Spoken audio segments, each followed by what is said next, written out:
Menelusuri lorong-lorong sempit di kota gede Yogyakarta, ibarat menyusuri jejak waktu yang tertinggal di dinding-dinding batu dan tembok bata merah yang berlumut. Setiap belokan menyimpan kisah, setiap celah menyimpan rahasia. Disinilah denyut sejarah Mataram Islam berdetak pelan, menyatu dengan kehidupan warga yang masih setia menjaga tradisi. Di tengah pemukiman tua kota gede di Yogyakarta, berdiri sebuah bangunan saksi bisu kejayaan masa lalu. Inilah Masjid Gede Mataram, peninggalan kerajaan Mataram Islam yang menyimpan jejak spiritual, sejarah, dan budaya bangsa. Masjid Gede Mataram terletak di sebelah selatan kawasan Pasar Kota Gede.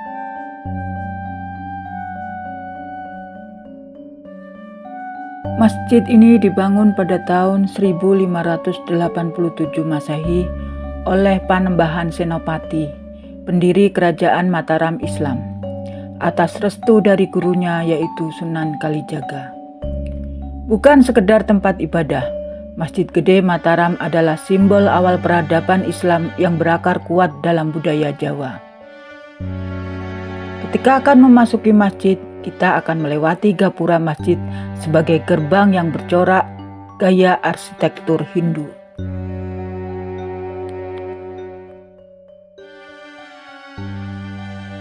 Memasuki halaman Masjid Gede Mataram, terdapat pohon sawo kecik, cengkir gading, dan kantil, di mana pohon-pohon tersebut memiliki pesan simbolik, yaitu pohon sawo kecik memiliki arti filosofi sarwo becik, di mana pengunjung yang datang dan memasuki kompleks masjid memiliki hati yang baik. Pohon cengkir gading dimaksudkan agar orang yang berkunjung kenceng pikiran hanya tertuju pada kemakmuran masjid tersebut.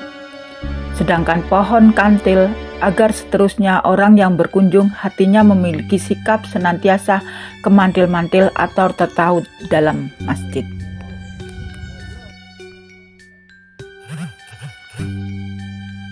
Gede Mataram mempunyai arsitektur yang mencerminkan perpaduan akulturasi budaya yang menawan.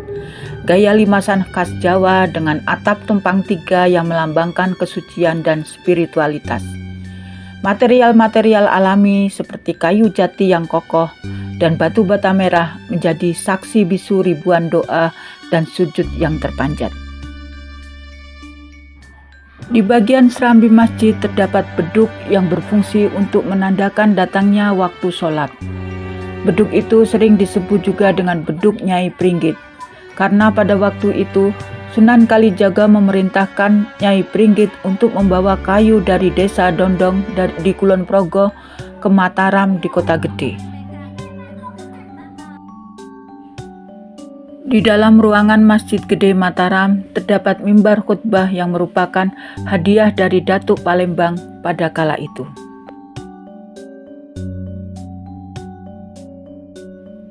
Masjid Gede Mataram berbeda dengan masjid-masjid modern sekarang ini, di mana atapnya bukanlah berupa kubah, akan tetapi berupa hiasan yang sering disebut sebagai mustoko, dengan nama Godo Kluwih.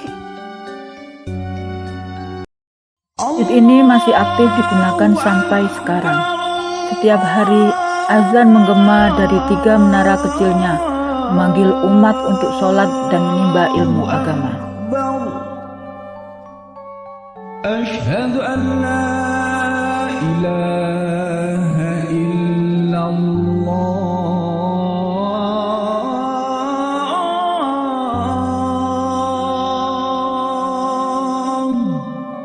Asyhadu an la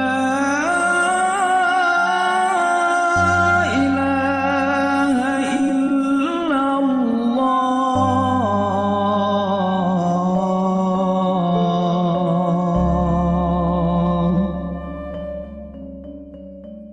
Asyhadu anna Muhammadar Rasulullah.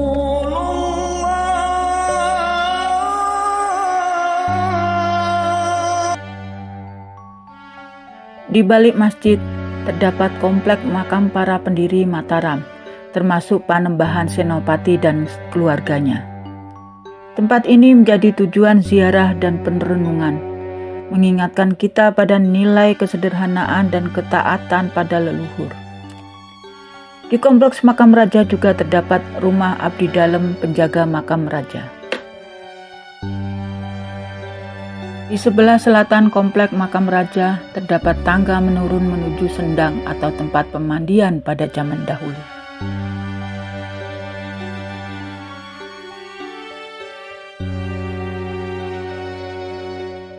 Tradisi Jawa tetap hidup di sini.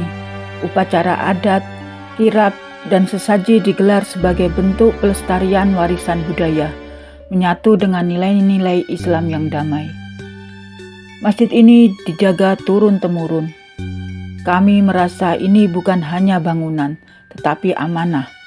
Setiap jengkalnya punya cerita dan punya doa.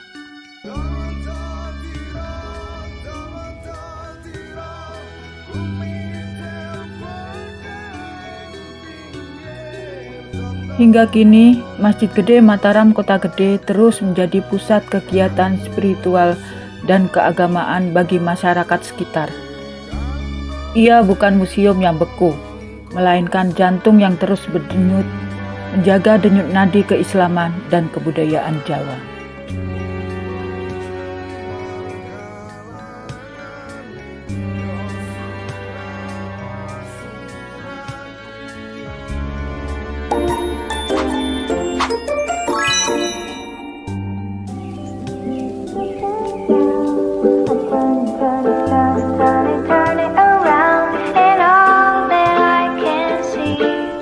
Just